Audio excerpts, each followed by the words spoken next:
ദക്ഷിണാഫ്രിക്കയിലെ വലിയ ഒരു ഓഫീസിന്റെ ഉടമയായിരുന്ന ഒരാളുണ്ട്. നല്ല ശമ്പളം വാങ്ങിയിരുന്ന വക്കീലാണ്.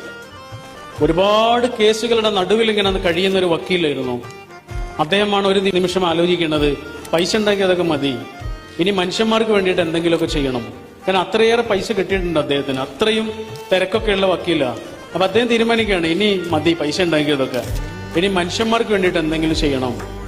ആ ഒരൊറ്റ ചിന്തയിലാണ് അദ്ദേഹം അവിടുന്ന് പോകുന്നത്. ദക്ഷിണാഫ്രിക്ക വിട്ടു. 1915 ജനുവരി 7 ഇംഗ്ലണ്ട് വഴി ഇന്ത്യയിലേക്ക് വരുന്ന കപ്പലിൽ കയറിപ്പോന്നു. അപ്പോളോ ബന്ദറിൽ വന്ന് കാലുകുത്തി. അങ്ങനെ ഒരു മനുഷ്യൻ അവിടെ കാലുകുത്തി ഇറങ്ങിയിട്ടില്ലായിരുന്നെങ്കിൽ, അങ്ങനെ ഒരു മനുഷ്യൻ ദക്ഷിണാഫ്രിക്കയിൽ നിന്ന് ഉജ്ജ്വലമായ ഒരു തീരുമാനം എടുത്ത് ഇന്ത്യയിലേക്ക് വന്നില്ലായിരുന്നു എങ്കിൽ ഇന്ന് കാണുന്ന ഈ രാജ്യം ഉണ്ടാവുമായിരുന്നില്ല. ആ മനുഷ്യന്റെ പേര് മഹാത്മാഗാന്ധി എന്നാണ്.